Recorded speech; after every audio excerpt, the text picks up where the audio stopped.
Hello, this is Sabata with the Equatorial Advocacy Foundation. Just as people, nations get born, they develop through stages, and at a point, they get to their destination. Now, the most important thing here is depending on what's called narratives. You see, depending on what political narrative a nation has developed amongst themselves, that will determine their destiny. Okay, there are nations that have withered off. There are nations that are non-existent at this time, simply because they developed a political narrative that has not helped them thrive.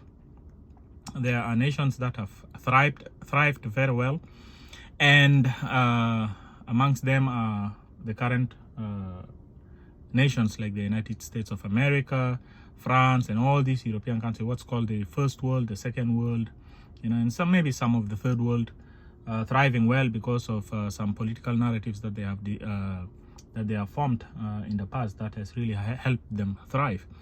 Now, with respect to we, the people of Equatoria, I want to say this: there are some political narratives that have not helped us at all, and it has put us to where we are. And I'm doing this video just to clarify those narratives, because I think it's incumbent amongst us to make those clarifications and change the direction, or else if we continue going along with the narrative, then I think it's just about time that we can get extinct.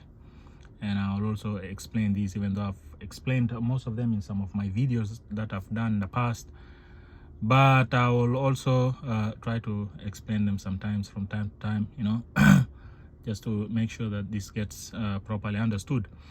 Now, what I want to say is this. Number one, the political narrative that has been established, that we are one South Sudanese, have always been fallacious, and that's one of the narratives that I intend to clarify.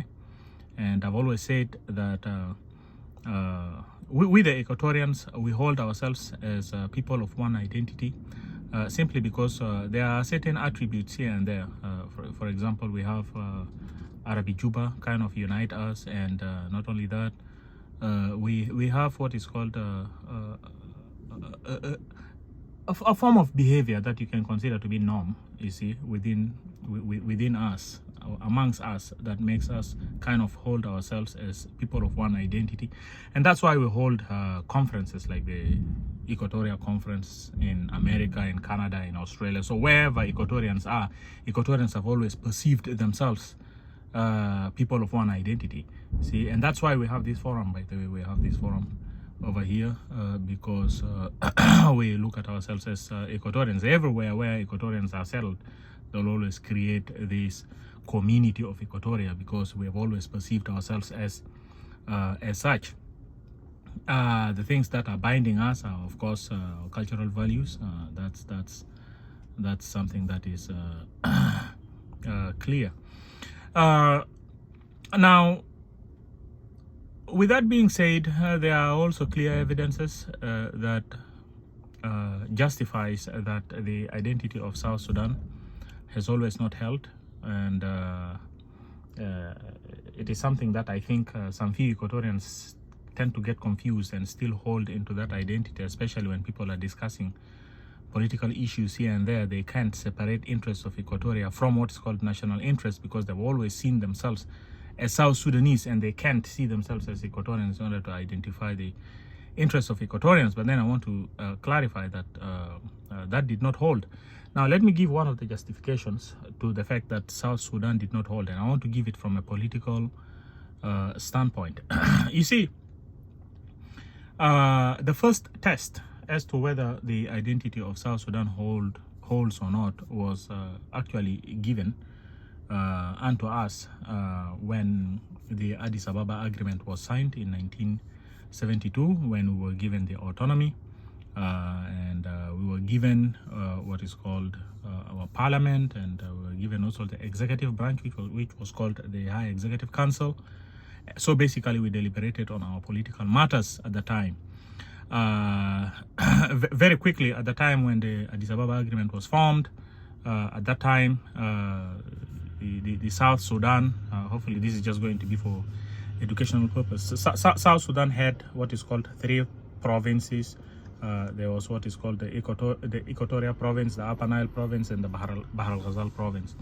That was right at the time the Addis Ababa was getting signed in 1972. Now in 1976, then these provinces were divided into two each. So the south region, this is just one region, okay, one region had now 6 provinces. 1, 2, 3, 4, 5, 6. These are 6 provinces. All right. So now we have these 6 provinces. That means the province of Equatoria ended up with what is called the Western Equatoria and Eastern Equatoria province. All right. And then Upper Nile ended up with what is called Jungule province and the Upper Nile. Okay. And then Bahr al Ghazal ended up with what is called the Lakes Buherat, the Lakes province, and the Western Bahr al Ghazal province. So those were the 6 provinces that we had. Now, and that was in 1976, this division. Now, again, of course, I'm trying to prove that the identity of what is called South Sudan or South Sudanese did not hold. Now, around 1980, South Sudanese started exercising a very high practice of tribalism at the time, and so many things were not working out with respect to our relationship. There had been a lot of problems between the people of Jungule, that is the Dinka, from Bor specifically, from here, as they have always come to the Eastern Equatoria province. Pretty much the problems that we are seeing today happening has been happening during those days, and for that reason, somebody like Lagu said, no, that's too much. We can't have this. Let us have what is called an administrative division here. Now, this is very important. Now I'm coming to what is called a narrative. It's very important to understand narrative. Anybody who is born and develops, and develops to a destiny, must create what is called a narrative. If you don't have a narrative in your life, then you will wander aimlessly. You will not know where you're going. All right, you got to have a narrative, and that narrative will discipline you to walk along a certain path, because it is going to be that narrative that will take you to a destiny. So basically, when Lagu said, no, let us just have what is called a 3 administrative division, a narrative was formed, and that narrative which Lagu came with, has what is called an opposing tone, and the opposing narrative is that of Abel Alier. Now, let me start with the narrative of Abel Alier, and it's very important to give these narratives, because the narrative that Abel Alier has given has been reinforced by the tone that SPLM has made, and it is basically the narrative that Abel Alier has delivered unto the people that is continuing now. Now, you Equatorians, are you seeing that you are happy in this narrative? Now, let me get into that really quick. While Lagu was saying, let us divide those six regions, the Eastern Equatoria province, not regions, the Eastern Equatoria province, Western Equatoria province, Jungule province, Upper Nile province, Western Bahr al Ghazal province, and then Lakes province. These 6 provinces. While Lagu was saying, let us divide this into 3 regional governments, where Upper Nile will be in one regional government with 2 provinces. Bahr al Ghazal will be in one region with 2 provinces. Equatoria will be in another region with 2 provinces. That was a narrative that Lagu talked about.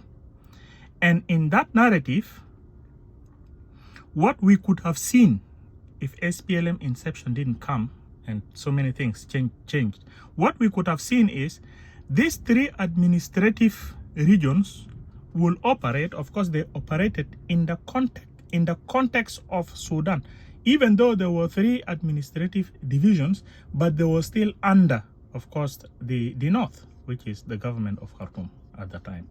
But then, because there was an Addis Ababa agreement, the Addis Ababa agreement provided that the government in Khartoum will not intervene with the affairs of these guys, because these guys have what is called an autonomy, which is provided by the Addis Ababa agreement. So what Lagu's vision was basically providing for the people was that while we will have these three administrative regions, it will then be up to the people as they grow, as they develop, as they do business with themselves, as they start intermarrying with themselves.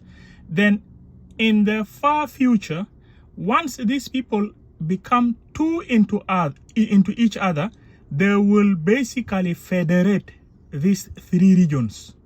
You see, and when they federate these three regions, then they will create an administration that is pretty much very similar to now what the High Executive Council was what the one region was pretty much trying to provide for us, which was there is a High Executive Council and there was one parliament. So in other words, this has to evolve. It has to come slowly. It cannot be forced by force. You cannot force people in one place. Have the three parliaments, because we had a separate parliament. Well, the proposal was that we will have a parliament here. The Upper Nile will have a parliament, Bahr el Ghazal will have a parliament, and indeed, our parliament was established. And of course, this came to exist. This came to manifest through what was called the Kokora, where we had a parliament here, and we had a governor, Tombora, and then Angelo Beda was running the parliament. And then these guys here had their own parliament, and their own governor was D.K. Matthews, and these guys had their own parliament. They had their own governor, which is Lawrence Orwell. These are their issues there. But then, as time go by, these guys, as they start intermarrying, they start doing business together. If they are getting along, then generationally they will diffuse. And as time go by, if they diffuse so solidly as one, and they end up want to form now one parliament with a single administrative unit like a High Executive Council, it will be up to them. But it should evolve. It should come slowly. Okay? And this narrative, by the way, is very similar to the narrative that John Garang gave to the Northerners when John Garang said, hey, let us have an administration where we would have administration of the South and administration of the North, where these two are going to be operating in what is called a confederate system, where no one is above the other. These ones will run their interest. These ones will also run their interest. They will shape their political dispensation. These ones will shape their political dispensations. They will only meet in the middle here, where they have what is called common interest or shared interest. And this is where they will sit down and deliberate on them. And none of these two is higher or above the other. Now, if the local population start interacting, intermarrying, doing businesses with themselves, then it will be up to the coming generation to decide whether they want to diffuse and federate these two. You see, and he actually said United States started like that, which is true. United States started as 13 colonies, actually in confederate with each other at the time, and it took them a while until they ended up federating. You see, and developed what is called the federal government through also a process, and it went through a civil war. You know, for those who have studied the American history, they will understand that much, but I'll not even get into that at this point. So basically, this was one narrative that Lagu was creating. So basically, if it is not for the inception of the SPLM, so we would have had that three regional governments continue until maybe at a later time when people start interacting and intermarrying with themselves and all that and whatnot, then people will diffuse and maybe end up forming what is called a one parliament. And this is only when the future now looks good. People now that is oneness getting created. No, I will not say getting created, but I will say oneness now is evolving, you know, in social issues, be it socio-political, socio-cultural, or socio-economical. You want things to evolve. You want things to function and to evolve, not to be forced. Okay. The other narrative was created by Maulana Abel Alier. He was a very nice person, by the way.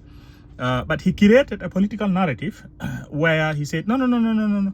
South as one region must remain one, with only one parliament and one parliament, okay, and the High Executive Council, okay, High Executive Council, and this will be the government of one region, okay, and that the division into 3 administrative regions will eventually divide the people, and it will weaken the people, and the people will become vulnerable to the administration of the North.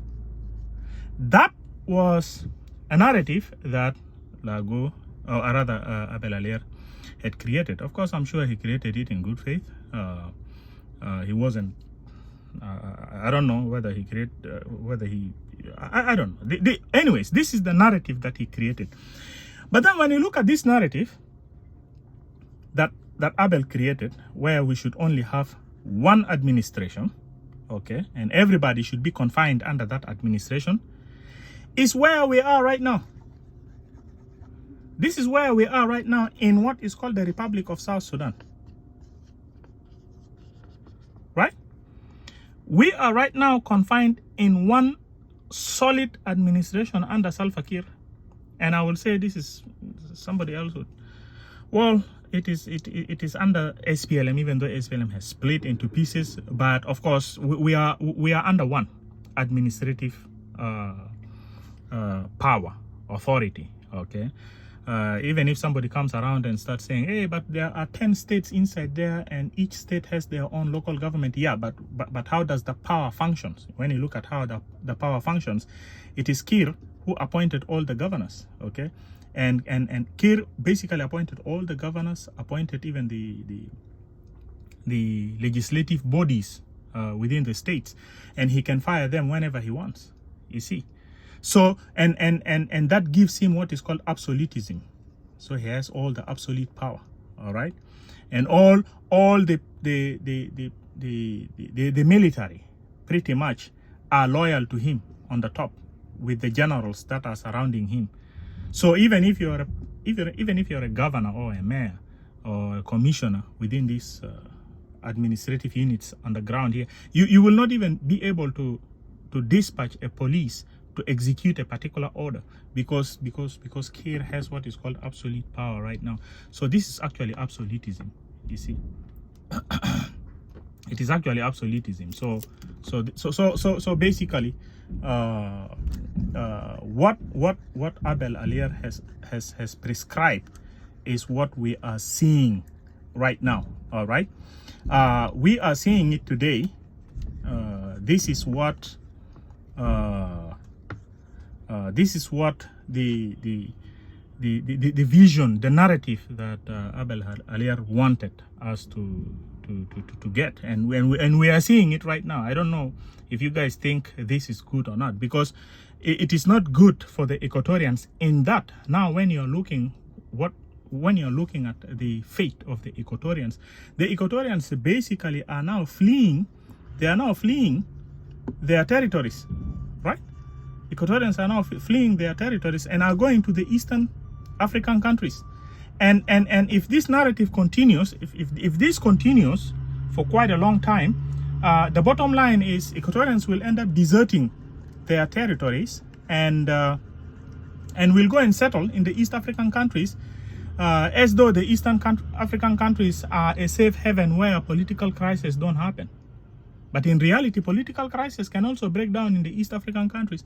And at that time, if Equatorians try to run back to their territories that they have left, they will find people who have occupied these places. And of course, these people are South Sudanese. They will always say, hey, what are you talking about? We are South Sudanese. We have just come here to settle. All right. But then these people will always administer these places the way they wish. And then the Equatorians will come and live in these places like guests. You see, you will basically just come and live in the territory that formerly belonged to you, but it will be administered by people who are pretty much not Equatorians if you're not careful.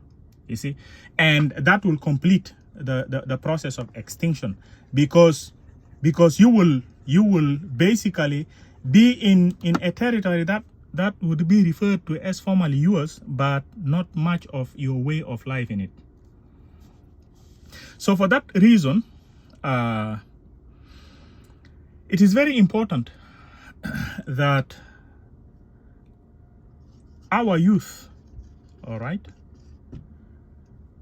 and also the mothers and fathers, okay, of our generation, correct some narratives, okay, some narratives. This is very important. Yeah, we cannot continue with the very narrative that is basically extincting us. It's taking us off, because as time go by, it is inevitable that we would wither off. And this is basically what brings us to what I said earlier as narratives. If you don't establish a good narrative for your future, you will end up establishing a narrative that will eventually wither you off. And I've talked about some nations historically that right now are non-existent because they have not sold a good narrative to their people and to their young ones. And what I'm saying here is that if we, the people of this generation, we the Equatorians, the mothers and fathers of this generation, don't happen to correct some of those narratives and sell a good narrative to our young ones, then our young ones will accept the hybrid identity of what is called South Sudan. They will not know how to identify the interests of Equatoria to protect extinction of the Equatorians, because they will always see us as South Sudanese. It will be like a scenario where a mother is practically neglecting a child to an extent where the life of that child is coming to an end. The child is almost dying, but the child continues to tell the mother, I love you, you're my mother, because I mean the child continues to see it that way, even though the mother of the child is basically proving that she is not helping out in the life of that child. So now in this example, so South Sudan becomes like the mother, and Equatoria becomes like the child. So you continue to hold into an identity of South Sudan, even though it's detrimental to you, but you continue to see it first. But if you are able to see Equatoria first, number one, then trust me, you will assess your identity here, what is called South Sudanese, very carefully. And if it is not helping, you would always not mind compromise this identity in order to preserve what is called Equatoria. But it's all about what narrative are you holding. You see, what narrative are you holding here? All right. So I will be coming with some other videos here and there. I will continue to poke on this area of rewriting some narratives in the past here and there. Hopefully that will help our youth and also help individual family members here and there to start realizing that we all have a moral responsibility to correct these narratives in order to preserve the identity of the Equatorians, or else Equatorians will eventually just get extinct because of holding into narratives that's not correct. All right, thank you very much. I'll come up with some videos down the road. Hopefully that'll help.